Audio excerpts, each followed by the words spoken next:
Maybe I'd see. I didn't know you would react like that. You wouldn't survive a day with me, the Mafia boss challenged, on the very night I walked into his house as a favor and became the problem he couldn't ignore. Zen Volkov thought I was just his partner's little sister, a barefoot girl, no home, no power, sleeping on the goodwill of dangerous men under their roof. He thought he could size me up with a glance, taunt me with a smile, and scare me with the name everyone feared. But I'd already lost too much to lower my head, so I smiled. I matched him, and I made the most feared man in that house forget his own rules.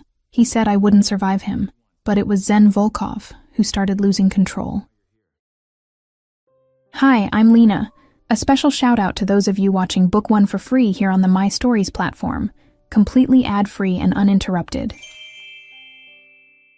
Chapter 1. Burst Pipe, Burst Life. The cafe near Pratt smelled of reheated grounds and thermal paper, and I already knew, without looking at the time in the corner of the screen, that it was past midnight. I had the kind of exhaustion that comes from 3 final submissions on top of a head that hadn't slept right in a week, and the kind of pride that insisted on finishing the floor plan by hand because the professor, a small German woman who smelled of chalk and judgment, said an architect who forgets her pencil forgets her house. I kept biting the pencil, which was an old habit, a holdover from when Aunt Carter would get on my nerves about stopping and I'd do exactly the opposite. It was a habit nobody, in 22 years, had managed to break me of. The plan was a small renovation, a flower shop in Greenpoint that probably would never get built, but I'd drawn the shelves 3 times just to get the morning light angle right. It was my obsession, drawing the light before the wall. Are you still alive, or should I call for backup? Danny sat down in front of me with the elegant violence of someone who never asked permission to exist. Super short hair, huge earring, strappy sandals in the middle of a cold month, iced coffee in one hand, and a paper bag in the other. The most stubborn Nigerian woman in Manhattan, and the only person, besides the aunt who'd died 9 years ago, who had ever seen me cry. Alive, I answered, without taking the pencil out of my mouth. Debatable. I brought pão de queijo from the Brazilian bakery on Bedford. She pushed the bag toward me. No ceremony. How's the ghost brother? The question came without warning, slipped into the middle of a sentence about bread, the way she did when she wanted the truth. I pretended not to hear, grabbed a warm pão de queijo, bit into it, and made the face of someone reviewing a quote. Ren. He's alive, Danny. As always. Working in construction? Working in construction. She laughed through her nose. That way that said, I know you're lying. I'm not going to push now, but I'm going to push. I thanked her in silence. That was Danny's grace. She let me have my secrets, but never pretended they didn't exist. She just sat on top of them and waited. Go home. She nodded toward the window. Look at the sky. The sky had the wrong color, a blue-gray that promised heavy rain before dawn. It was early fall in New York, and the air inside the cafe had the warm smell of heating running against the cold glass.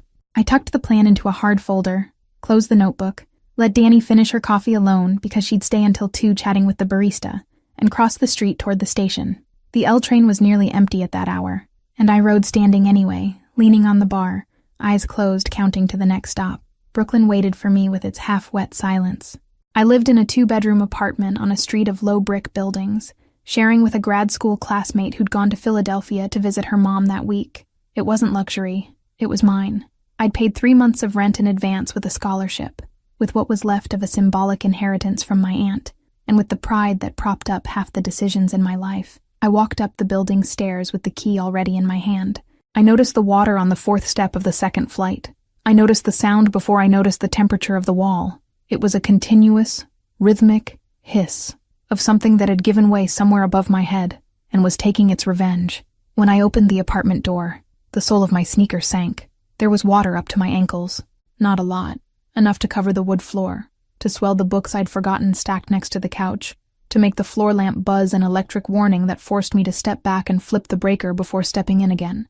The kitchen ceiling dripped at 3 different points, and from the middle stain ran a thick line that looked like a rope of water. Main pipe. From the riser. The whole building. I stood frozen at the threshold, holding my backpack, listening to the sound a small life makes when it starts to collapse. No, I said out loud. To no one. No, no, no. I called 3 people in order, because pride has a script, and mine knew it by heart. The friend in Astoria didn't pick up. The friend in Bushwick thought it was a joke, cried with me when she realized it wasn't, and reminded me that her asthmatic brother slept in the living room. The third was in Vermont. The time zone of my life collapsed in 40 minutes. The online studios cost more than my entire rent, and the school's emergency fund had been requested in June. I sat on the building stairs, with my feet still in the water, and made the only call I'd sworn, in front of the cafe bathroom mirror, I would never make. Killian. Who died? His voice sounded the way it always sounded on the phone, low and flat, the way some people speak when they're used to being heard without having to ask. Nobody. Main pipe burst. Apartment flooded. Insurance is going to require 3 months of work. I swallowed hard, looked at the hallway wall so I wouldn't cry. I'm just going to crash there. 3 months. I don't want anything to do with the house's business, your affairs, nothing. I'm going to study, I'm going to school, I'm going back to my life. Are you listening? Address? Same as when I moved out. 40 minutes. I'm in Manhattan. He hung up. 40 minutes later, counted by the watch on my wrist, a black SUV pulled up on the brick street outside my building, with the kind of quiet, expensive cars have when they cost more than the entire block. The headlights swept across the wall, and 2 men got out of the front seat, before my brother got out of the back. Both wore black jackets and had that specific way of walking like men who are always checking window angles.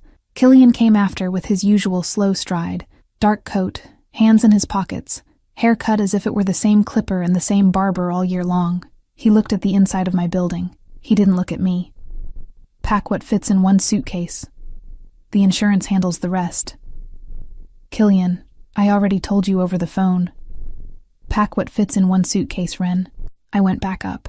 I took out of the closet enough for 3 months, 2 new notebooks, the hard folder with the plan, the case with the technical pencils, the picture frame with the photo of my mother, which I never traveled without, even for a weekend, and Grandma's ring wrapped in the green handkerchief she used to dry my face after baths.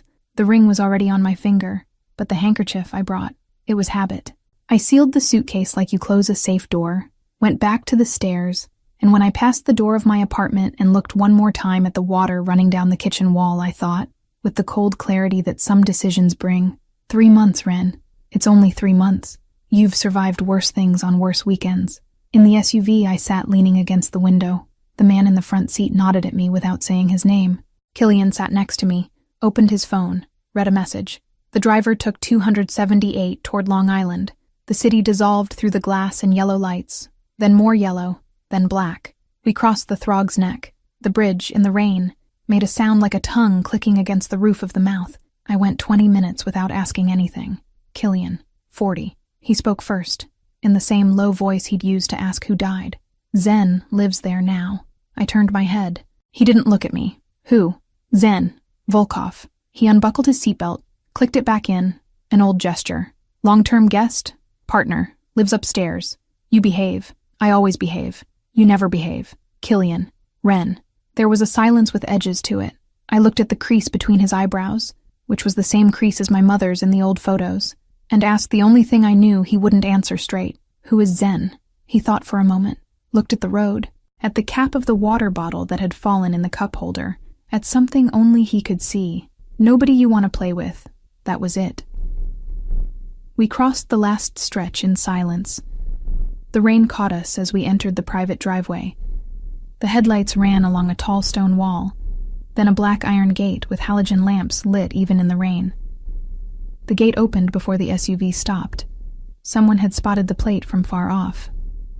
2 black dogs appeared across the grass with that terrible silence well-trained dogs have, escorted the car halfway up and went back into the dark. The mansion appeared at the end of the curve, like something that prefers not to be described in full all at once. It was big. It was dark. It had windows lit in layers, the way houses with too many floors do, and a ceiling height that needed no comment. I'd been there 3 times in my life. I left all 3 before the next morning's coffee. I recognized the camera angles before I recognized the facade, something you learn growing up next to a brother like mine, even when he swears he keeps the dirt away from your door. The driver stopped in front of the staircase. Killian got out first, opened my door, a gesture he only made when he wanted to remind me he had manners, and grabbed my suitcase like he was grabbing a sack of flour. I got down, gripped the strap of my coat, adjusted the ring on my finger out of pure habit, and looked up. The front door was ajar. A strip of warm light came through it and hit the first steps. Killian. I grabbed his elbow before we went up. I don't want to meet anyone tonight. I want a room, a shower, and a bed. He looked at me for the first time since the apartment. There was a kind of exhaustion in his eyes I hadn't seen before, and that gave me a small squeeze in the chest before I could help it. He's not going to come around tonight. Trains before dawn. Goes to bed early. What a useful life. Ren. Fine. Fine. I went up the stairs behind him, the suitcase tapping lightly on each step. At the top, before the door, I stopped for a second. I felt, far off, the rumble of rain on the copper roof, the smell of cedar from the woods inside the house, and a more discreet smell, of breakfast that was still going to be made in a few hours, of bread kept under cloth in the kitchen, that came from somewhere on the ground floor. The 2 escort men didn't come up. They stayed below, watching the garden, standing as if the rain were a suggestion. When Killian pushed the door open with his shoulder and let me go in first, I thought, without drama, I just walked into a place there's no coming back from. I didn't know how much of that was true. The door closed behind me with the dry click of an expensive lock, and on some floor above, I swear I heard, faintly, someone setting a cup down on a table. Chapter 2. Bare Feet. Wrong House. I woke up at 7 to the kind of light that only comes into rich people's homes, strained through heavy curtain, measured, organized as if the morning also needed permission to exist. For 2 seconds I didn't know where I was. For 2 more I remembered. I stepped on the wide plank floor, grabbed the first t-shirt out of the suitcase, a huge gray t-shirt of my aunt's that came down to mid-thigh, twisted my hair into a crooked bun, and went down without putting anything on my feet. My feet like the cold of the planks. I'd always been like that. Aunt Carter said I'd catch pneumonia. Aunt Carter died of something else. The house was silent, the expensive kind of silence, with rugs absorbing footsteps and wood chosen not to creak. I went down the main staircase holding the railing, crossed a hall with a ceiling too high for that hour of the day, turned left in the corridor that smelled of cedar wax, and pushed through a swinging door that opened into the kitchen because I'd memorized, the night before, the way to water. I thought the house was empty. It wasn't. There was a man leaning against the central island of black marble, his back to me, with a white towel tossed over his bare shoulder. The skin of his back was a map of black ink running down the arm to where the training pants began at his hip. Dark hair, broad shoulders, a waist narrower than the tight definition of all that promised. He was reading a financial report, with the calm of someone reading the Sunday paper. He had a small white cup in his right hand. Small on purpose. Good espresso is like that. I froze in the doorway, a fraction of a second. No more than that. I rebuilt my face at the speed Brooklyn Wren rebuilds her face when the landlord knocks on the wrong day. "Good morning," I said, in the most neutral voice I had available at that hour. He didn't turn immediately. He first marked his place on the line of the report with his finger, then set the cup on the counter without making a sound, then turned his head over the tattooed shoulder, looked at me like someone checking the time on an expensive watch, let his eyes drop from my disheveled face down to my bare feet, came back up to my face, and, with the timing of someone who knows exactly the effect he's producing, smirked. It wasn't a pretty smile. It was a smile that knew, "You don't look like Killian's sister." His voice was low, with the kind of roughness that comes from underuse, like an engine that sleeps in a cold garage. There was an accent buried somewhere underneath the perfect English, more felt than heard. "You look like the problem he's always afraid of." I crossed my arms. The t-shirt rode up a centimeter. I didn't undo the gesture. "And you look like a man who thinks too highly of himself for the size of that cup." The cup was still in his hand. It was small on purpose. Good espresso is like that. He looked at it, then at me, with his brow slightly raised, and I saw for a second something cracking at the corner of his mouth that wasn't the smile. It was quick. It went back to normal. Xenophon Volkov. He turned his whole body to face me, leaned an elbow on the counter, crossed one bare foot over the other, and I noticed, with a certain administrative dread, that he was also without shoes. "Zen." Another calculated pause. "Your name is?" "Ren." "I know." "Then why ask?" "To see if you answer." The swinging door behind me oscillated.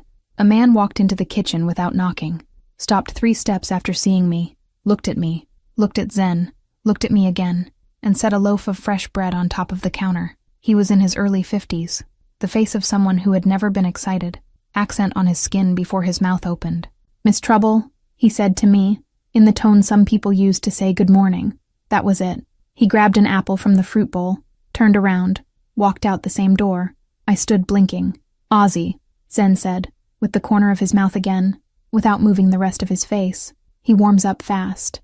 What a privilege. Coffee? I don't drink the house coffee. Out of pride or taste? Both. He touched his fingers to the side of the cup, turned it, pushed it a centimeter across the marble. It was full, freshly made. I smelled it from across the room and knew, the way you know your own handwriting, that it was a short, dark espresso of South American bean, with the exact acidity I'd learned to respect in the Pratt Cafe. I didn't blink. I'm not going to sit. I didn't invite you. Good. Ren. What? Welcome to the house. I left before the cup could cool. I went up the stairs 2 at a time, shut the door to the room, leaned my forehead against the wood, and spent 30 seconds breathing with the precision you breathe with when you've just lost something that wasn't on the table. When I turned my face, Grandma's ring was crooked on my finger. I straightened it. I went to take a shower. Killian came down half an hour later to the kitchen. I heard his heavy footsteps through the hallway of my floor. He didn't knock on my door. He knocked on Zen's, on the floor above. There was a sentence exchanged in Russian, low, the kind nobody wants translated. There was silence afterward. I pretended I wasn't paying attention. 2 weeks unfolded with the administrative precision of someone who doesn't want to admit she's counting the days. I taped to the fridge a handwritten schedule, habit since undergrad. On the first morning it was untouched. On the third, I found a note in the margin of my Thursday submission, in handwriting from someone who learned to draw before writing. Deadline doubled. The German professor always doubles. I took the magnet off, put it back, pretended I hadn't read it. I met the doubled deadline. On Wednesday, I opened the coffee cabinet. The house bean had been swapped. It wasn't the bitter Turkish blend I'd seen on the first morning anymore. It was the South American I drank at school. There was a whole bag, sealed, with the label of the roastery that was 2 streets from Pratt. I stared at the bag longer than was reasonable and said, out loud, to the empty kitchen, "He does this with any guest." I didn't believe myself. It rained on a Thursday. I left Pratt without an umbrella, because I never learned to check forecasts, and a black SUV I hadn't called pulled up to the curb. Ozzy opened the back door without getting out. Get in. I didn't ask for a car. Miss Trouble, I can sit here driving very expensive plates until the lady gets soaked through out of pride, or the lady can sit and we agree this didn't happen. I sat. He drove in silence, commented just once when crossing the bridge. It rained more yesterday. In Kiev. It was the closest thing to a conversation he granted me. That same week, coming back from the studio at night, I found a gray coat draped on the back of the dining room chair, a size too big to have been mine by mistake, smelling of cedar and vetiver. I didn't put it on. I took it folded to the bedroom, hung it on a chair, and didn't sleep right. He does this with any guest, I repeated to myself the next morning, loud enough to believe and low enough not to have to defend on a loudspeaker.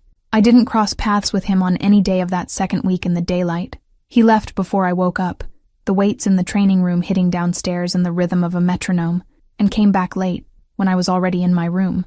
The brushes were in a hallway too narrow for his shoulder, and he always passed flush against the opposite wall, saying, "Excuse me" in Russian. I pretended that didn't please me. Chum.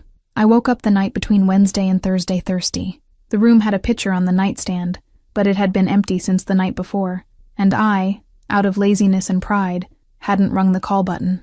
I went down. It was past 1 in the morning. The kitchen was dark. Only the cold light of the fridge when I opened it hit my face. I poured water, drank straight from the door, closed it. The whole house silent. And in the middle of the silence, way across the hall, coming from the library, the low voice of a man speaking in Russian. I shouldn't have gone. I went. The hallway was long, with a runner of dark green carpet that muffled footsteps. The library door was ajar. A strip of golden light came through the gap and hit the baseboard. His voice was low, but the kind of low that doesn't relax. It was a tone that cut Russian into short syllables, without rising, without falling. I didn't understand a word. I understood everything. It was the voice men use when they're giving an order that won't take an answer. It was the voice I'd imagined, in some moments during childhood, that my brother would have when I wasn't around. It was the voice of someone who'd already killed at least once, and that I had the uncomfortable clarity to know, standing there barefoot in the hallway of a house that wasn't mine, that this wasn't the first time I was near that kind of voice. He was silent on the other side for 10 seconds. Then he said, in Russian, a short sentence with the name of a city in it. Then he hung up. I was going to back away. That was the exact instant he spoke. Ren. It wasn't a question. I pushed the door open with my fingertips. He was sitting behind the desk, in a black shirt without a tie, with his sleeve folded up below the elbow, the cell phone on top of a stack of folders. The light from the green lamp hit his jaw the way light hits a monument. There was no last name on his face at that hour. There was just exhaustion, and something underneath the exhaustion I couldn't name. "I came to get water," I said, holding up the pitcher as proof. He looked at me. He didn't say anything. On the desk, next to the folders, I noticed a single thing out of place. A full glass of whiskey, untouched. He wasn't drinking. He was staring at the glass without drinking. I waited for the taunt. The cup, the hair, the bare foot, the line he'd find. I waited for Malishka. I waited for the corner smile. I waited for the "you owe me an apology for my existence at this hour." It didn't come. "Are you okay?" That was all. It was the whole voice different. It was the Russian turned off. It was the man from the kitchen with the small cup. Without the cup, without the kitchen, without the smile. It was a question asked with the chin slightly lowered, as if he were weighing whether I was going to answer the truth or the funny thing I always say in place of the truth. "Did you sleep?" he continued, before I could answer. "Did you eat?" "I came to get water, Zen." I heard. I stood there for 2 seconds. 2 seconds too long for someone who needs to keep the pace. The ring weighed on my finger. My aunt's t-shirt was crooked on my shoulder. The pitcher of water was cold, and the hand in which I held the pitcher was beginning to tremble from the temperature or from something else I preferred to attribute to the temperature. "I sleep better alone," I said in the shortest, most sarcastic sentence I had available. "Good night. Ren." "What?" He opened his mouth, closed it. It wasn't hesitation. It was choice. "Drink your water." I turned and left, with the pitcher pressed against my chest, and crossed the hallway back without making a sound. I went up the stairs, closed the bedroom door, leaned my forehead against it as I had that first morning, and I swear that night, I lay there almost an hour with my eyes open, the pitcher on the nightstand, listening to the house breathe beneath me. I couldn't understand, and that bothered me with the kind of bother that aches between the ribs. Why that low "are you okay?" Without armor, without taunting, without the smile that knew, had gotten to me more than every sharp word he had poured out over 2 whole weeks. I still didn't know what kind of man that was behind the desk. I was about to find out that the man in the kitchen in the morning and the man in the library at 1 in the morning were, exactly, the same person, and that this was the really dangerous part. Chapter 3. The Party and the Empty Hallway. The dress box arrived in the morning. No card, wrapped in gray paper and black satin ribbon. I knew exactly who had sent it and exactly what he expected me to do with it. I returned it to the courier before the front door had finished opening, with a polite smile and the most courteous sentence I could put together before breakfast. I bought my own that afternoon, in a neighborhood store in Long Island City where the saleswoman didn't recognize the surname Holloway or the surname Volkov. It was a black, simple dress of heavy fabric that fell straight to below the knee, with a single strap crossing the back. It cost less than $200. I paid with my card, from my internship, from my account. I left the store with the bag dangling from my finger, and the rare feeling of having recovered a piece of ground. The unsigned black card was still on the table in the kitchen when I walked through. Killian pretended not to see it. Zen, leaning against the counter with the week's report open, looked from my bag to the table and back to the report without saying a word. The corner of his mouth twitched slightly, and I didn't know if it was irritation or laughter. I suspect he didn't know either. The night of the event, the mansion was taken over by a kind of motion I'd never seen. Cars coming through the gate every few minutes, women from the staff going up and down with hangers covered in plastic, Lev Sokolov in the office with the consigliere in a meeting. No one explained to me. Ozzy passed through the hallway of my floor, paused for 3 seconds, sized up my dress with an inventory taker's eye, and just said, "Black shoe. Not that one." He gestured with his chin toward the low sandal I'd set out. "The lady is going down a marble staircase. The lady is going to want to step on the man with the wrong elbow. The lady is going to want to heel. Ozzy, you're more maternal than my aunt ever was. Miss Trouble, your aunt ran out of patience early." He stepped back toward the staircase. "I don't have that luxury." I changed shoes. I came down the main staircase at 8 on the dot, with my hand sliding along the dark wooden railing so I wouldn't trip in the heel Ozzy had demanded. Down below, the entrance hall was full. Killian, in a tuxedo, was talking near the door with a gray-haired man I didn't recognize.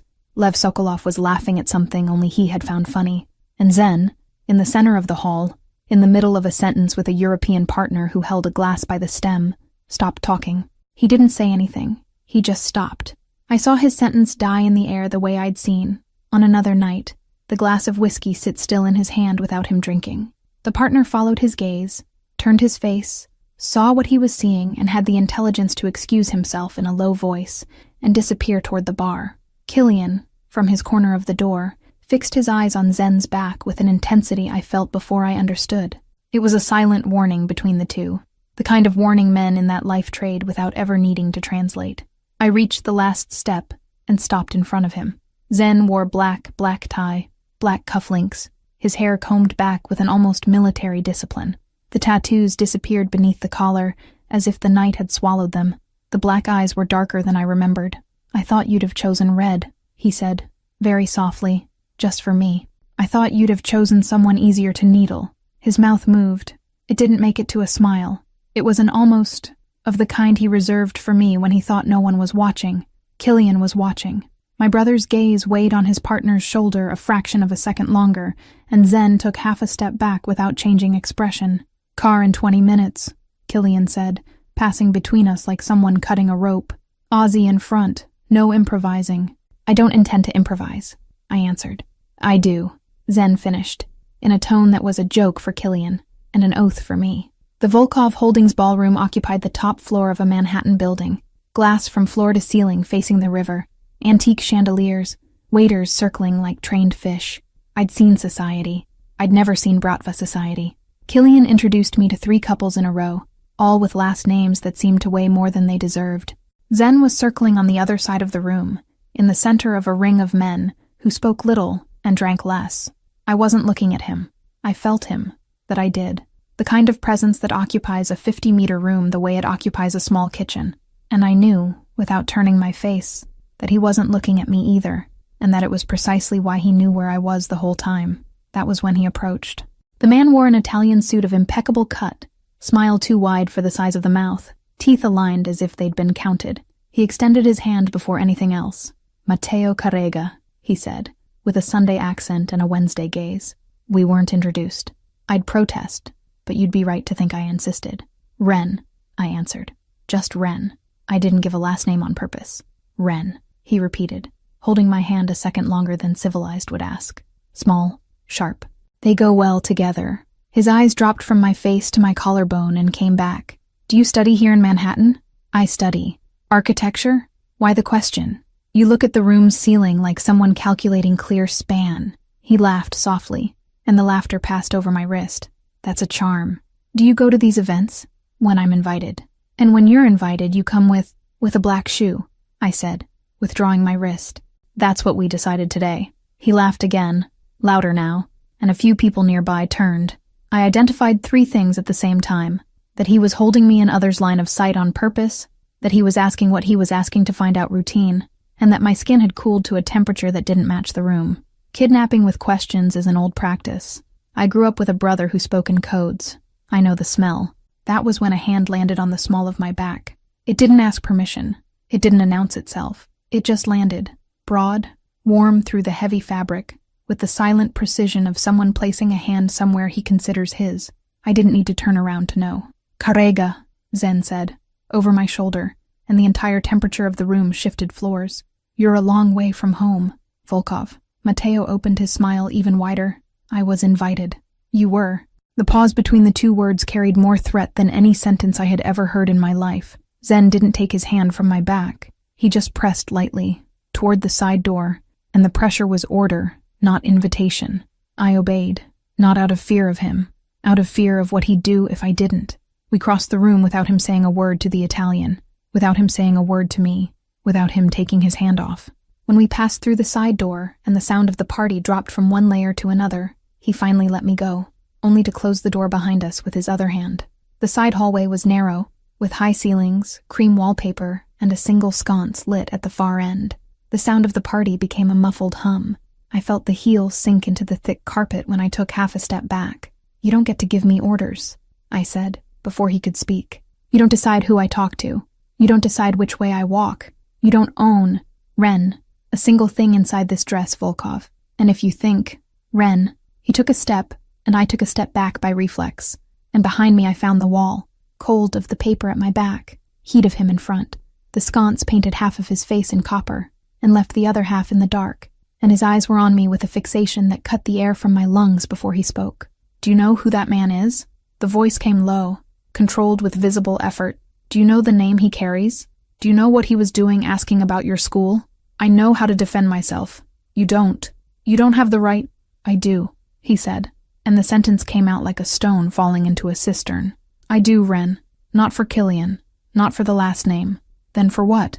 The question came out without my authorization. It came out louder than I wanted, and hoarser than I wanted, and hung between us in the narrow hallway like a third person. Zen opened his mouth, closed it, opened it again. He braced one hand on the wall next to my head. The other hand stayed in the air, half a centimeter from my chin, without touching, and I saw the effort he was making not to touch. I saw the tendons in his wrist lock. "You wouldn't survive a night with me, Malishka," he said, low against my mouth without touching. "You have no idea." His breath smelled of an expensive distillate and something of mine that I couldn't name. I felt the dress tighten in places that had fit perfectly at home. I felt, mostly, anger, because I wanted him to touch me, and I wanted even more to keep my spine straight and my tongue sharp, and the two things were, in the same body, fighting. I smiled slowly. I really smiled. I tilted my chin a millimeter up. "Funny," I said, at the same level he'd spoken to me. "I always get suspicious when the man has to warn you about size. Usually it's because he's compensating for something very, very small." For 2 seconds his control cracked. I saw it. I saw the jaw lock. I saw the pupil swallow the brown. I saw his breath skip once. I saw the hand that was in the air half a centimeter from my chin descend almost imperceptibly, brush lightly with the backs of his fingers at the corner of my mouth, and go back up to the wall as if he'd just burned himself. I saw, inside that man I had already decided not to know, the second in which he decided not to kiss me with more effort than he'd ever decided not to do anything in his life. He stepped back.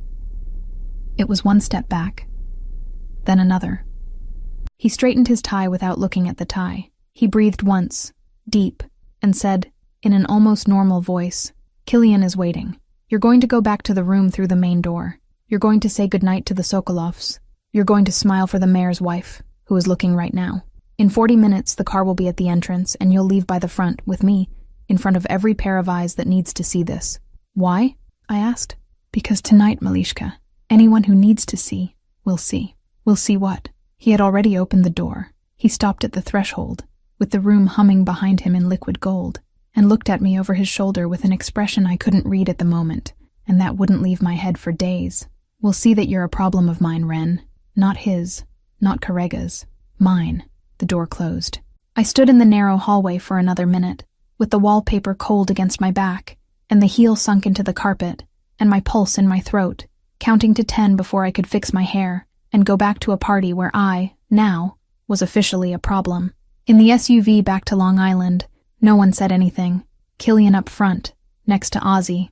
Zen in the back seat with me, almost a meter away, looking out the window as if the window had betrayed someone in the family.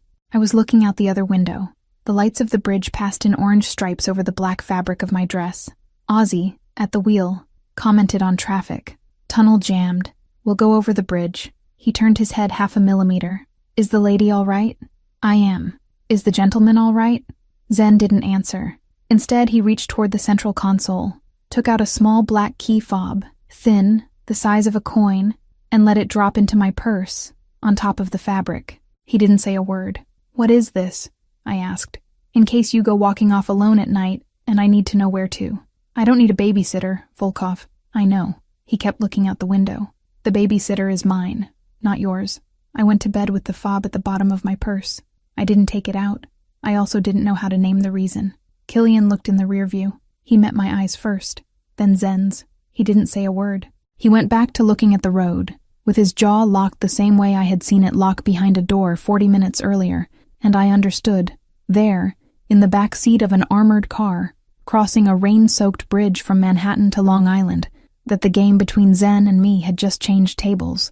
It wasn't words anymore. It was presence. It was a man who had decided not to kiss me, and had spent on that decision more strength than on anything else I'd ever seen him do. I leaned my temple against the cold glass and closed my eyes. Neither of us knew how to stop, and that was the part that still scared me less. Chapter 4. 3 a.m., Tea without words. The 3 weeks following the party carried the kind of silence that isn't rest. It was the silence of a room where something expensive has just been broken and no one moved to sweep. I went to school, came back, defended the first part of the final project before a panel that had no idea my hand had trembled for the wrong reason. I got the highest mark. I got home, threw the folder on the couch, went to the fridge, and the schedule taped there had a new reminder written in handwriting that wasn't mine. Monday, submission 10 p.m., dinner before at 8 p.m., don't skip. I looked at the magnet holding the schedule longer than I needed to. It was around that month, more or less, that he stopped taunting with words and started taunting with presence. It wasn't a visible decision. It was a change of method. Zen would walk into the makeshift office I'd set up on the second floor of the mansion, without knocking. Say he was looking for some random book, take a long time picking up the random book, and leave without the random book. On one of those afternoons, he came in fresh from training, shirtless, with the towel hanging from his shoulder, and stopped next to my desk to reach for a high shelf. His arm passed 3 centimeters from my face. His skin was warm from the effort, with that smell of cedar that had stuck to his coat a lifetime ago. I didn't lift my eyes from the drafting board. I gripped the pencil tighter between my fingers. He took too long to choose the book. Bauhaus again? He asked, still from the top of the shelf. You exhausted that subject last Wednesday. You exhausted the shelf's patience last Wednesday, and yet here you are again. I didn't look up. I imagine we're doing the same thing. He laughed, not with humor. It was a short sound in his throat, of the kind he saved only for me, and that made the air in the room drop 2 degrees. I didn't play clean either. Silk robe I knew he hated, wet hair resting on the collar during dinner, Bauhaus discussed twice in the same week just to see his jaw lock over the wine glass. I wanted to prove something to him, and I was managing to prove it, mostly to myself. Friend, Danny's voice memo came in on Thursday morning, exactly 3 minutes long, while I was having coffee at the kitchen counter. Friend, look, I'm going to ask you something, and you don't have to lie. And I promise I'm not going to tell anyone, but I need to know, okay? The scary guy, your brother's partner, what's his name? Zen? Sees? Xenophon? Pause, while she clearly opened something, maybe a packet of cookies. That guy, Ren, that guy is eating you with his eyes during dinner? I looked at the phone screen, looked at the kitchen door. Zen was in the library across the hall. If I spoke loud, he'd probably hear. If I spoke normally, definitely not. I pressed the microphone. He's eating dinner with his eyes. It's different. I closed the audio before breathing. The reply came in 15 seconds. I don't believe it. Ren Halloway. You liar with the difficult last name. Her voice climbing octave by octave like a staircase catching fire. You just said in so many words that he is not eating dinner. He's starving for something else. And that thing, honey, is you. You are in movie-level trouble. I am living to see this. I laughed by myself in the empty kitchen. It was the laugh of someone who had lost, and I recognized it as such, and I typed the only thing I could type at that moment. Maybe I am in trouble. It was the first time, in my own voice, that I admitted it, even written, even in a chat. I deleted it before sending. I sent it anyway. She replied with a single emoji, one of those round yellow ones with eyes wide open, and I stared at the screen feeling heat rise up my neck, and I noticed there was a man standing in the doorway of the kitchen. Zen was holding an empty cup. He hadn't brought it down to fill it. It was just an excuse. Good conversation? He asked. Teenage. You are a teenager. I'm 22, Volkov. Exactly. He came to the machine, filled the coffee, leaned against the opposite counter. He didn't sit. You were smiling at the phone. Are you measuring my smiles now? I am. The sentence came out dry. No joke behind it. And he drank the coffee without taking his eyes off my face. I closed the app, slid the phone away, picked up the pencil on top of the counter and bit the eraser tip without thinking. That was when I saw his cup stop halfway to his mouth. That was when I understood that gesture, which I had been doing since I was 12 without thinking, did something to him that he didn't control. I took the pencil out of my mouth slowly. I put it on the counter. I held his gaze. He drank the coffee. He left the kitchen without saying anything more. I kept staring at the pencil on the counter, as if it had just betrayed me. The night it happened, I wasn't expecting it. It had been an ordinary day. Class in the morning, school library in the afternoon, dinner in silence with Killian and Zen, who commented on traffic and nothing more. I went up early. I went to bed early. I woke up at 3 in the morning to the tires. Tires in the rain. Always the tires. Always the sound of rubber skidding on wet asphalt. And in the dream it was the back window of a car I wasn't driving. And outside someone was screaming a name that was mine but with 16 years less. And I couldn't see the face of the person who was screaming because the person was my mother, and I don't remember her face clearly anymore, not for a long time. I sat up in bed with my breath caught. The room was dark. The pajamas had stuck to my back. I looked at the clock on the nightstand. 3:04. I hadn't had this nightmare for maybe 7 years. I went down. I didn't think. My legs took me down the main staircase, barefoot, with my hands shaking in a way I couldn't stop. And I went to the kitchen because that's where you go when you don't know where to go. The house was silent. The light over the sink was on, low, in night mode. And he was there. Zen, fully dressed at 3:05 in the morning, dark sweatpants and a gray t-shirt, sitting on the stool at the central island with a laptop open and 3 folders spread out. He looked up when I came in. He didn't say hi. He looked at me for a whole second, registered something on the face I was probably showing without knowing it, slowly closed the laptop and stood up. "Sit," he said, low. I sat on the opposite stool, with my still bare feet touching the cold metal footrail under the counter. He went to the stove. He didn't ask what I wanted. He put water on to boil. He took a tall mug from the cabinet, a single mug, and the box of black tea with bergamot that was mine, not his. He measured the leaves with the small spoon. He waited. He poured. He brought it. The mug landed in front of me without a sound. He sat on the opposite stool with a matching mug. No tea inside. Just hot water, I saw. He crossed his forearms on the counter. He waited. I sat looking at the steam rising from my tea for an amount of time I can't measure. My hands stopped shaking. The tears began, without any warning, without any sob. Just 2, one from each eye, running from the corner of my eye to the corner of my mouth. I didn't wipe them away. "Tires in the rain," I said. He didn't ask anything. He just sat still. It's always the same. When it came. Today it hadn't come for 7 years. I swallowed. I was 6. We were leaving somewhere. I was in the back seat. It rained suddenly, one of those New York rains that turn into a wall. And I remember she stopped on the shoulder for a moment and turned around. To me, to check the seatbelt. I remember her face in that second. I stopped. It's the last whole face I remember. After that, I just remember the tires. And a red light. And Ileana, who wasn't there, but who's the one who picked me up at the hospital and stayed with me until I was 8. Then she disappeared. They said she went back to Romania. I never believed it. I lifted the mug. I took a small sip. The tea burned my tongue in a way that hurt without hurting. After Ileana, it was Aunt Carter. But Carter died when I was 13. I smiled crookedly, with no joy at all. "You lose your mother twice in this family." Pause.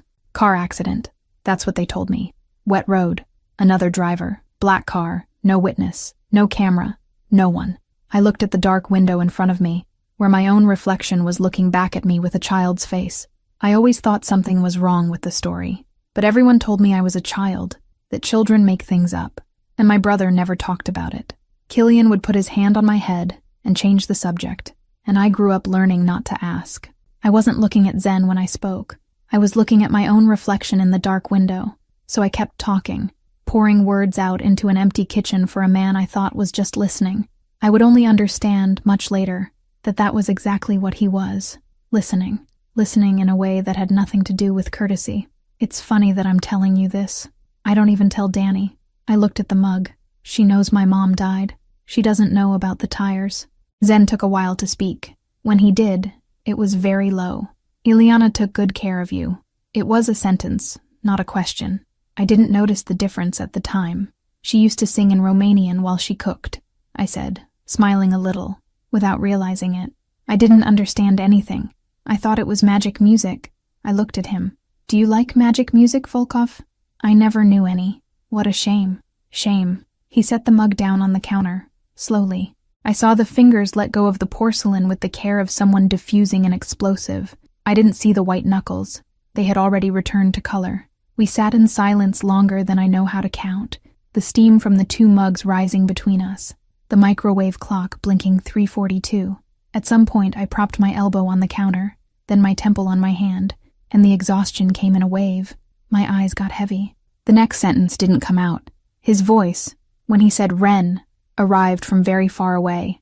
I fell asleep on the kitchen stool, with the mug half full between my fingers, with the smell of bergamot rising, with the light over the sink on in night mode, and with the very strange feeling of having said out loud, for the first time in my life, something I had never been able to say sleeping.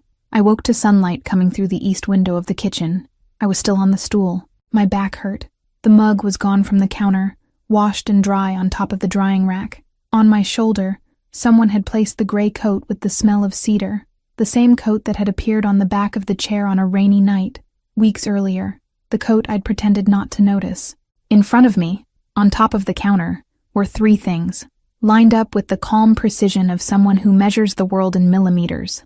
A cup of fresh coffee with the steam still rising, a croissant on a small white plate from the tiny French bakery in Park Slope that I had mentioned, maybe once, in some dinner conversation about the best neighborhoods in Brooklyn, and a note, folded once, on white paper, written in his handwriting, in firm capital letters, in a single word, eat. I sat looking at the note for a very, very long time. I wasn't hungry. I wasn't cold either, because his coat was still on my shoulder, and the sun coming through the window made the kitchen a honey color that I'd normally find beautiful. What I was afraid. Not afraid of him. Fear of him I'd already had in other layers, and I had learned to find even beautiful. What I was now was afraid of myself, that I, Wren Holloway, raised not to ask anything of any man, could, at that counter, with that coat on my shoulder, with that one-word note, have started to want specifically him, to want him to keep putting things on top of that counter for me, in silence, every day, until the end of a life I hadn't even started planning with anyone. I picked up the note between my fingers. I folded it in half. I put it inside the inner pocket of the coat, which, I noticed without meaning to, was the exact place where a right hand would keep something that mattered. I ate the croissant, slowly. I drank the coffee. I went up the stairs, with the gray coat still on my shoulder, and stopped for a second on the landing, with my hand on the railing, looking at the long hallway of his floor, on the other side of the house, and I thought, with a kind of new clarity that terrified me, I don't know what to do with this anymore, and that, I already knew, was the part where the game stopped being a game. Chapter 5. The Van, the Warehouse, the Ring. Tuesday started gray.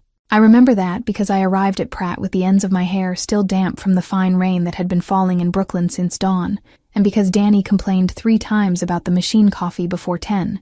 I couldn't concentrate on anything. I had the crumpled note in the inner pocket of the gray coat, with the smell of cedar soaked into the lining, and the word eat tattooed inside my chest as if it were a warning I hadn't yet learned to read. The final project submission was Friday.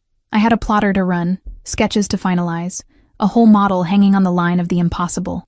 Danny left ahead of me at 3:30, shouting something about a new boyfriend and cheap sushi, and I swore I'd leave in 15 minutes. I left in 40.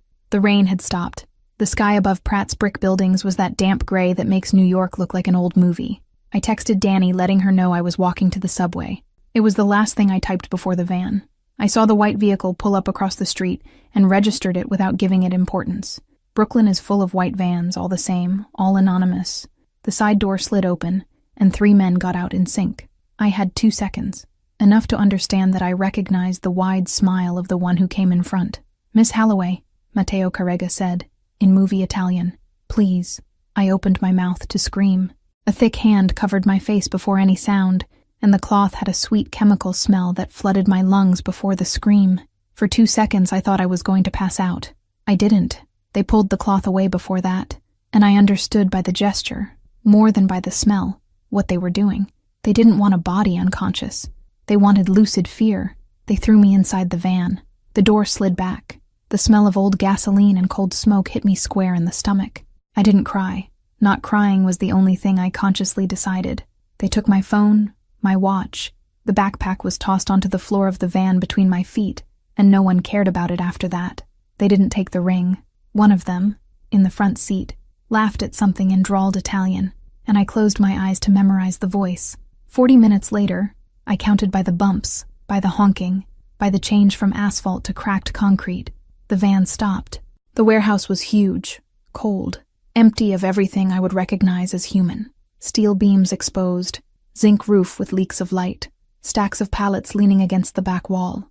It smelled of industrial oil and stagnant dust.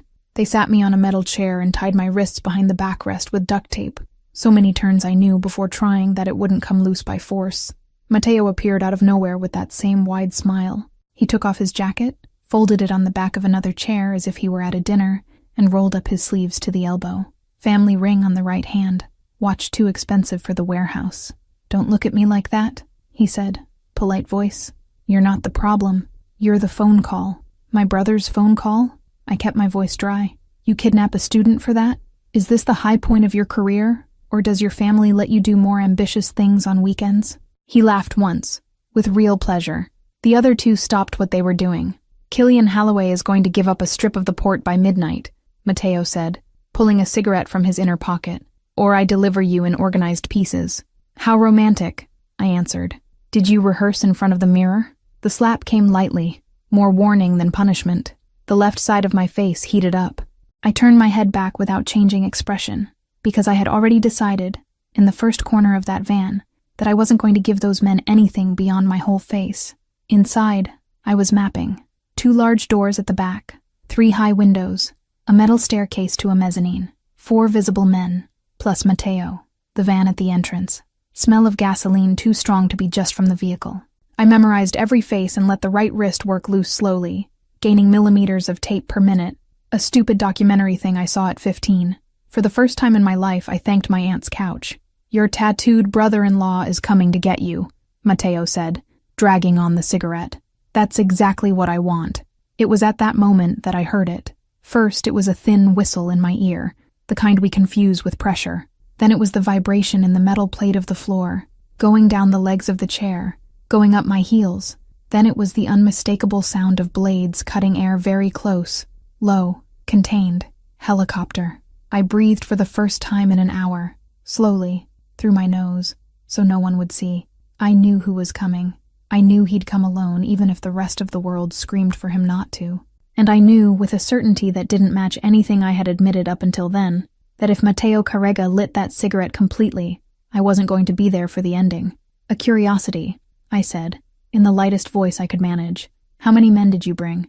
Matteo blew the smoke toward my face. Enough. What a shame, I answered. For him, enough is generally a logistics problem. The first explosion came 2 seconds later. It wasn't exactly an explosion. It was a muffled blast, like someone had blown a steel door with something that knew exactly where to hit. The light in the warehouse flickered. One of the men drew his weapon and ran to the side door. Matteo lost the slack in his smile. I faked passing out. I let my head drop forward, hair covering my face, shoulders heavy. It wasn't hard. I had too much adrenaline running in my blood to look relaxed, but I had enough exhaustion to look out. Matteo grunted something in Italian, and the footsteps moved away toward the chaos. In the second when no one was looking at me, I freed my right wrist from the tape. I didn't run. I knew running was the thing they expected. There were shots. 2, 3, then a complete sequence that I stopped counting. Glass shattering somewhere above. A short, muffled male scream. The smell of gasoline turned into the smell of burning gasoline. The leaks of light from the roof gained company. Orange light climbing the back wall. Alive. Hungry. Fire. The steel door of my room blew inward with the sound of something being kicked by a man who no longer had patience for locks. Zen entered. I had already seen the man come out of training with a t-shirt clinging to his chest. I'd seen the man in the Italian suit, the man with the cup of coffee, the man in the library at 3 a.m, the man who walked into that warehouse I had never seen. He was completely covered in blood, not the cinematic faces of the movies. Real blood, dark, thick, on the right sleeve up to the elbow, on the knuckles of the hand that held the gun, on the corner of his jaw, in a thin gash above the left eyebrow. The black shirt was glossy wet on the chest. It wasn't his blood. I could see it by the way he moved. No limp, no holding any side, with the entire economy of a whole man. His eyes swept the room in a second and a half, found the chair, found my face, and something in them dropped from a height I couldn't measure. He crossed the 12 meters between us with no visible hurry and at an impossible speed. The first thing he did was not cut the tape. The first thing he did was shove the gun into the shoulder holster, kneel in front of me, hold my face with both hands, and look for injury. Thumb passing near the bruise from the slap, eyes going down to my neck, to the collarbone exposed at the neckline, to my wrists, his breath going in and out of his nose at a rhythm that didn't match any moment I had ever witnessed. Heavy, irregular, completely lost. "Where?" he asked, and the voice came cracked. "Where, Malishka?" "Nowhere," I answered. and heard my own voice tremble for the first time in 2 hours. He didn't get there. 42 minutes. He said it to me, but the voice was for himself. The bag stopped here 42 minutes ago. I came in the first fraction of a second. I remembered the fob. I didn't say anything. I gripped his sweatshirt between my fingers. He closed his eyes for half a second, tilted his forehead to mine. His hand stayed on my face, as if he had forgotten he needed to let go to untie me. I felt the blood drying between his thumb and my cheek, the smell of gunpowder on the chest of the shirt, the minimal trembling of his chin pressing close to mine. It was at that instant that I understood.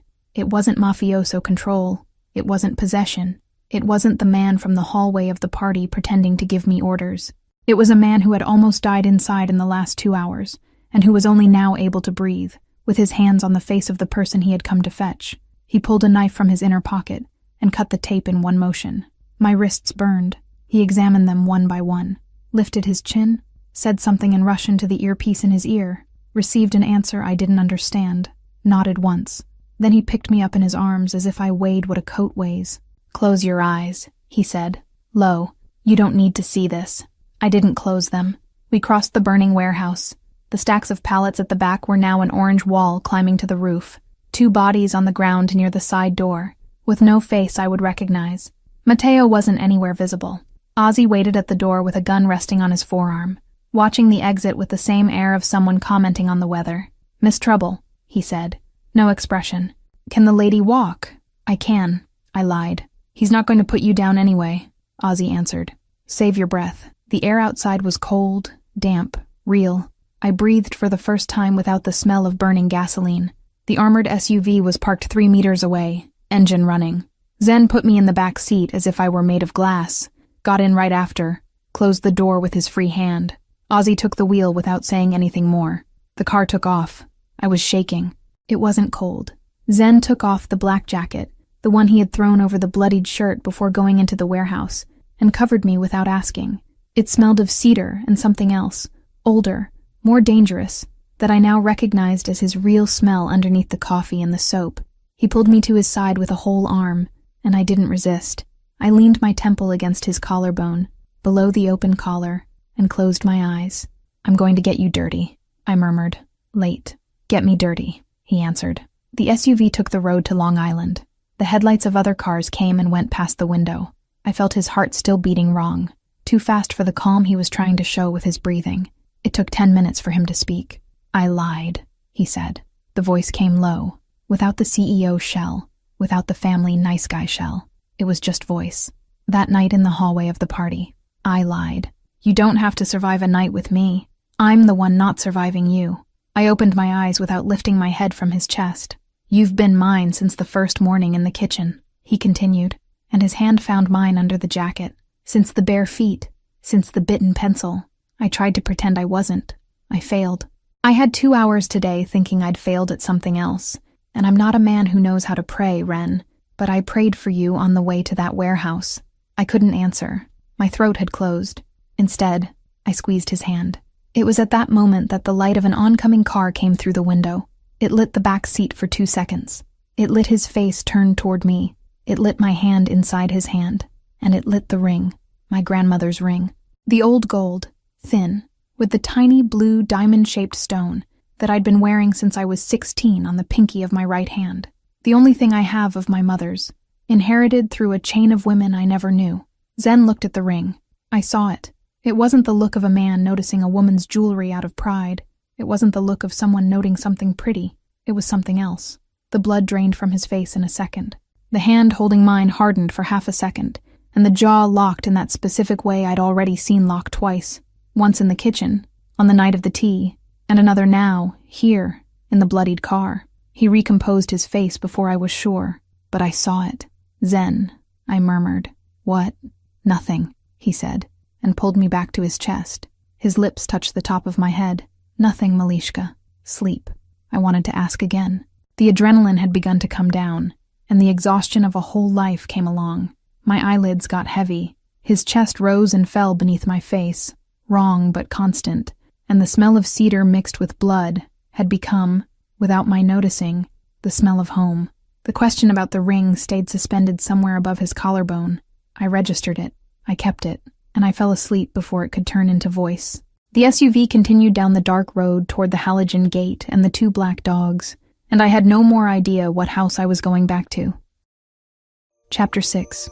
His Floor. I woke up when the SUV passed through the gate. I recognized the cold halogen light even without opening my eyes. It crossed the eyelid the way it crosses a thin curtain.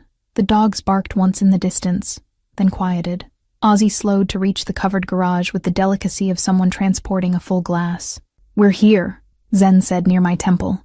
I lifted my head from his chest. His black shirt had a dry mark in an imprecise shape, in the place where my cheek had rested for an hour. I looked at the mark. He looked at me. "I told you I was going to get you dirty," I said. "I told you to." Ozzy stopped the car. He opened Zen's door first. He didn't say anything, just tilted his head in silence, registering the boss's state without commenting. Zen got out, went around the hood, and opened my door before I could reach the handle. He offered his hand. I took it. My knees buckled a centimeter when they touched the garage concrete, and the arm around my waist steadied me without fanfare. Killian was in the hall. He was standing, no jacket, with the right sleeve rolled up above the elbow, and a dark stain on the shirt that wasn't wine. The earpiece was still in his ear. He had the face of someone who had spent the whole night on another front of the city, behind Carrega's men who had been left behind, closing routes so the Italian wouldn't escape, and had just arrived minutes before the SUV. When he saw me, he let out all the air at once. "Ren, I'm whole," I said, before he asked. He crossed the hall in 3 strides. For a second I thought he was going to hug me, and I wouldn't know what to do with that. But Killian stopped a step away from me, looked from my head to my feet, registered Zen's jacket over my shoulders, registered the blood on the hem. He just touched my elbow, lightly, like someone confirming I existed. He looked at Zen over my head. The two exchanged something in silence that I didn't have the password to read. Killian nodded once. He didn't say anything else. I went up the stairs behind Zen. It wasn't a thought-out decision. It was 1 foot in front of the other. On the first landing, I looked at the hallway to the right, the one that went to the guest room where I had slept for 2 months, with the schedule and the blanket and the bitten pencil. And I looked to the left, the hallway of his floor, where I had never been. I went to the left. Zen stopped in front of the last door. He didn't open it right away. He looked at me as if he wanted to give me the chance to change my mind in silence. I didn't change. I pushed the handle first, with my free hand, and went in. The room was large, with high ceilings, with an entire window facing the dark garden, a wide bed without a canopy, charcoal gray comforter, books in low stacks on the nightstand, an armchair near the window with a coat thrown over the back. It smelled of cedar and paper. There was nothing of ostentation in the room. There was instead the complete impression that he lived there without performance. "Take a shower," he said, low, behind me. "The bathroom door locks from the inside. I'll stay here, without coming in." I turned. "I don't need you to stay here without coming in." "Then I'll stay here," he answered. "And you decide later." I went into the bathroom. The steam rose quickly. I let the shower run hard against my shoulders and stayed there too long, with my hands open against the wall of light stone, watching the water run between my fingers with fragments of the whole day, bits of duct tape still stuck to the skin of my wrist, the smell of burnt gasoline coming out of my hair, a pink mark of the slap on my cheek that would turn into a purple bruise by morning. I didn't cry in the shower. I had stored the crying somewhere in my chest that I didn't know how to access. In compensation, I trembled. I trembled slowly, long, like someone defrosting. The white robe was folded on the marble bench. It was new. It had the tag. He had had it ordered at some point in the last few weeks and had never said. I put it on, tightened the belt, twisted my wet hair into a crooked bun, and opened the door. Zen had also showered, in the bathroom in the hallway. He was in black pants and a gray sweatshirt, barefoot, with his forearms resting on his knees, sitting on the edge of the bed, his hair still damp, the tattoos coming in and out of the collar of the sweatshirt as if they were living ink. He had a glass of water in one of his hands, untouched. He looked when I came in. He didn't get up. I stood, in the middle of the room. "I wanted to ask one thing," I said. "Ask. In the car, when you looked at the ring." I saw his breath hold for half a second. It was the only reaction. The face stayed exactly as it was. "I'm not going to be able to answer that question now," he said slowly, choosing every word. "I'll answer you, but not today. Today I just took you out of a burning warehouse, and the only thing I can think about is that you're here, alive, in my room, and I'm not going to start a night with you with a lie or a half-truth. I'm asking you for one night, Ren. Tomorrow I'll answer whatever you want to ask. I looked at him for a long time. There were 2 ways to take that sentence. One of them was the way of the Ren of 2 months ago, who would have turned her back, closed the guest room door, and spent the night architecting an elegant escape. The other was the way of the Ren of the 3 a.m. kitchen, who had told a nightmare to a man who held a mug in silence. I chose the second. One night, I said, and tomorrow everything. Everything, he repeated. I swear to you. I crossed the room to him. Bare feet on the wood floor made the lowest sound that bare feet can make. I stopped in front of him, between his open knees, and he didn't touch me. He waited for me to get wherever I was going to get. I touched his face with my hand for the first time in all the months inside that house, without irony, without taunting, without armor. I felt the fine stubble of the whole day, the short mark of the gash at the corner of the eyebrow, the heat of the bath still trapped in the skin. He closed his eyes. I fell first, he said, low, almost to himself. You had no idea. I know now. He leaned his forehead against my forehead. I felt his air leave slowly, overcoming something old. His hands came up to my waist without hurry, and stayed there, heavy, open, settled, asking for nothing. Malishka, he whispered, and then a whole word in Russian, low, warm, that I didn't understand, and that I knew, even without understanding, was the most private thing he had said out loud in his entire life. He kissed me. It was just one kiss. Slow, decided, without any hurry to promise anything beyond the kiss. His lips were warm, slightly chapped from the day, and his hand came up to the nape of my neck under the crooked bun, with the delicacy of someone holding something he had waited too long to hold. I closed my fingers in his sweatshirt, at the height of his chest, and for 2 seconds I wasn't anyone's daughter or anyone's sister. I was just a whole woman leaning against a whole man. He pulled back first, by a millimeter. You want to stay, he said. And it wasn't a question or an order. It was confirmation.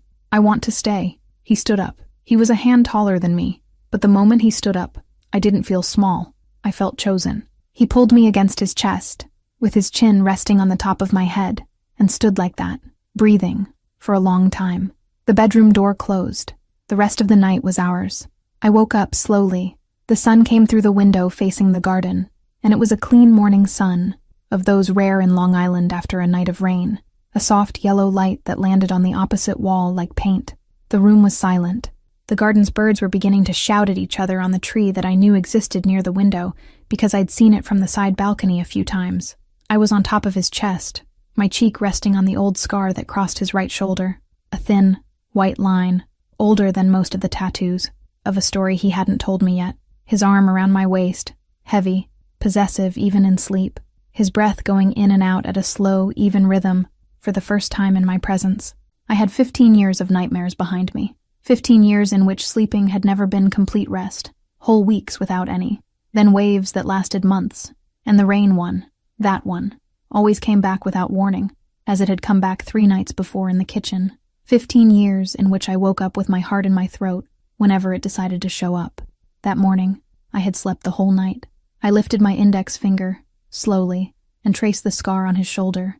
The whole shoulder was a map of darker, more marked skin, of the tattoos that intertwined going down the arm, and the scar cut the lines like a stroke of a pen over ink. I followed the whole stroke, from the start near the collarbone to the end near the bicep.